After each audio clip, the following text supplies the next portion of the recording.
மே 4 கணித வரலாற்றிலேயே இது ஒரு மிகச்சிறந்த நாள்னு சொல்லலாம். ஏன்னு கேக்குறீங்களா? இந்த ஒரு குறிப்பிட்ட தேதியில வெவ்வேறு காலகட்டங்கள்ல வாழ்ந்த மாபெரும் அறிஞர்கள் நம்ம நவீன உலகத்தையே அப்படியே மாத்தி அமைச்சிருக்காங்க. வாங்க, இந்த தொகுப்புல அத பத்தி நாம சுவாரஸ்யமா அலசலாம். இதோ இங்கே பாருங்க. இதுதான் நம்ம பயண திட்டம். 1768, 1932, 1961, அப்புறம் 1974. என்னடா சம்பந்தமே இல்லாத வருஷங்களா இருக்கேன்னு பாக்குறீங்களா? இந்த வருஷங்கள்ல வாழ்ந்த மேதைகளை இணைக்கிற ஒரே புள்ளி இந்த மே 4ஆம் தேதி தான். இது கிட்டத்தட்ட ஒரு விறுவிறுப்பான துப்பறியும் கதை மாதிரி இருக்க போகுது. ரெடியா? ஓகே, நம்ம புதலுக்கு வருவோம். நாம தினமும் பாக்குற நவீன கார் என்ஜின்களா இருக்கட்டும், இல்ல தண்ணீர் பம்புகளா இருக்கட்டும், அதுல இருக்கிற கியர்கள் எப்படி இவ்ளோ கச்சிதமா ஒன்றோடொன்று உரசாம வேலை செய்யுதுன்னு என்னைக்காவது யோசிச்சு பாத்திருக்கீங்களா? ஆமாங்க, இதுக்கு பின்னாடி ஒரு பெரிய மெக்கானிக்கல் ரகசியமே ஒளிரிருக்கு. அந்த ரகசியத்துக்கான விடைய தெரிஞ்சுக்க நம்ம சார்லஸ் எட்டியன் காமியோ காலத்துக்கு தான் போகணும். இவர் மறைந்த தினம் இதே மே 4, 1768.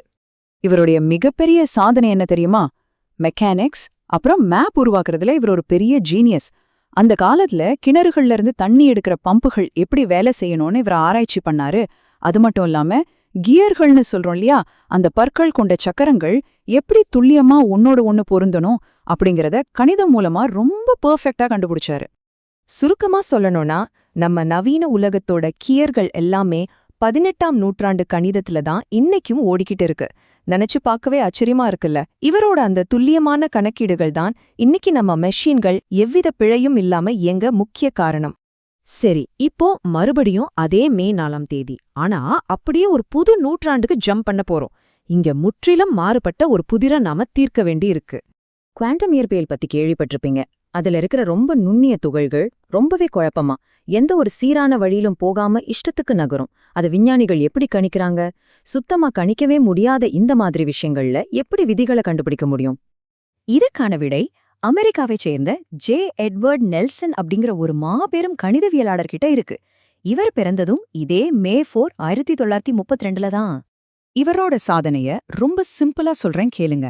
நிகழ்தகவு, அதாவது ப்ராபபிலிட்டின்னு சொல்லுவோம்ல, அந்த கோட்பாட்ட குவாண்டம் ஃபீல்ட்ல பயன்படுத்தி ஒரு பெரிய மேஜிக் பண்ணாரு. கணிக்க முடியாத குவாண்டம் இயற்பியல ஒரு தியரியா மாத்தி அதுக்கான வரைபடத்தையே உருவாக்கிட்டாரு. இதற்காகவே இவருக்கு மதிப்புமிக்க ஸ்டில் பரிசும் கிடைச்சது. பிரபஞ்சத்தோட மிகப்பெரிய குழப்பங்களுக்கு பின்னாலேயும் ஒரு மறைக்கப்பட்ட கணித அமைப்பு இருக்கு அப்படிங்கிறது தாங்க உண்மை. இவரோட இந்த மாபெரும் கண்டுபிடிப்பால தான் இயற்கையில இருக்கிற கணிக்க முடியாத சக்திகளை எப்படி கணக்கிடுறதுன்னு இன்னைக்கு நமக்கு தெரியுது. ஒரு ரியல் கேம் சேஞ்சர் இவர். இப்போ மறுபடியும் அதே தேதி, வேற ஒரு நாடு, இன்னொரு பிரம்மாண்டமான சிந்தனை. நம்ம லிஸ்ட்ல இருக்கிற 3வது மேதைய சந்திக்கலாம் வாங்க. இப்போ உங்ககிட்ட ஒரு கேள்வி. இன்னைக்கு நாம பள்ளிக்கூடங்கள்ல படிக்கிற கணிதம் எல்லாம் நிஜமாவே எங்கிருந்து வந்துச்சுன்னு நமக்கு எப்படி தெரியும்? பல 100 வருஷங்களுக்கு முன்னாடி தொலைஞ்சு போன வரலாற்று ரகசியங்களையெல்லாம் எப்படிங்க கண்டுபிடிக்கிறாங்க? இதுக்கு நம்ம ஹெர்பர்ட் டான்போல பத்தி தெரிஞ்சுக்கணும். இவர் மறைந்ததும் அதே மே 4, 1961 தான். இவர் ஒரு சாதாரண கணிதவியலாளர் கிடையாதுங்க. கணித உலகத்தோட ஒரு தலை சிறந்த துப்பறியும் நிபுணர்னே சொல்லலாம். செயின்ட் ஆண்ட்ரோஸ் பல்கலைக்கழகத்துல பேராசிரியராயிருந்த இவர் இயற்கணிதத்துல உலக புகழ்பெற்ற எக்ஸ்பர்ட். ஆனா ஜேம்ஸ் கிரிகோரி அப்படிங்கிறவரோட தொலைஞ்சு போன சில கால்குலஸ் குறிப்புகளை இவர் கண்டுபிடிச்சதுதான் மிகப்பெரிய திருப்புமுனை. அது மூலியமா சில கால்குலஸ் கண்டுபிடிப்புகள் நினைச்சதை விட 40 வருஷங்களுக்கு முன்னாடியே கண்டுபிடிக்கப்பட்டுருச்சு அப்படிங்கிற ஒரு பிரம்மாண்டமான வரலாற்று ரகசியத்தை உலகத்துக்கு கொண்டு வந்தாரு. அதனாலதான் சொல்றேன், கணிதம் அப்படிங்கிறது வெறும் எண்கள் மட்டும் இல்ல, அது ஒரு முடிவற்ற விறுவிறுப்பான வரலாற்று துப்பறியும் கதை. கணித வரலாற்றுல ஒழிஞ்சிருக்க எக்கச்சக்கமான ரகசியங்களை கண்டுபிடிக்க இவர மாதிரி ஒரு கூர்மையான மூளை ரொம்பவே அவசியம்னு இவர் நிரூபிச்சிட்டாரு. ஒரே ஒரு தேதியே, ஆனா அதுக்குள்ள எவ்ளோ கதைகள் பாத்தீங்களா? சரி, இப்போ கடைசியா இன்னொரு மாபெரும் அறிஞரை சந்திக்கலாம் வாங்க. உலகத்திலேயே ரொம்ப ரொம்ப கடினமான சிக்கலான கணித கோட்பாடுகளை எல்லாம் யாருங்க மாணவர்களுக்கு புரியுற மாதிரி ஈஸியான புத்தகங்களா மாத்துறாங்க? அவ்வளோ கஷ்டமான விஷயங்களை யார் நமக்காக சிம்பிளா மொழிபெயர்க்கிறாங்கன்னு என்னைக்காவது யோசிச்சு பார்த்திருக்கீங்களா? இதுக்கான பதில் மார்செல் ஸ்டார்க். இவர் மறைந்த தினமும் அதே மே 4, 1974 தான். போலந்து நாட்டைச் சேர்ந்த இந்த மேதை தன்னோட வாழ்நாள் முழுவதையும் கணித புத்தகங்களை பப்ளிஷ் பண்றதுக்காகவும் அதை எடிட் பண்றதுக்காகவுமே அர்ப்பணிச்சாரு. அனலிட்டிக் ஜியோமெட்ரி, ஹையர் அல்ஜிப்ரா மாதிரி பல பிரபலமான பாடப்புத்தகங்களை எழுதி பல்கலைக்கழக அளவிலான கணிதத்தை ரொம்பவே ஈஸியா மாத்தினாரு. பல தலைமுறை மாணவர்களுக்கு அல்ஜிப்ரா, ஜியோமெட்ரிய தண்ணிப்பட்ட பாடாக்கி கொடுத்தது இவரோட புத்தகங்கள் தாங்க. எவ்ளோ சிக்கலான விஷயமா இருந்தாலும் அத பாமரர்களுக்கும் புரியற மாதிரி எளிமையாக்குறது தான் கணிதத்துடைய மிகப்பெரிய பரிசு. ஒரு சிறந்த ஆசிரியர் அப்புறம் பெர்ஃபெக்ட்டா எழுதப்பட்ட ஒரு பாடப்புத்தகத்துக்கு எவ்ளோ பெரிய சக்தி இருக்குன்னு இவரோட வாழ்க்கை நமக்கு ரொம்ப அழகா காட்டுது.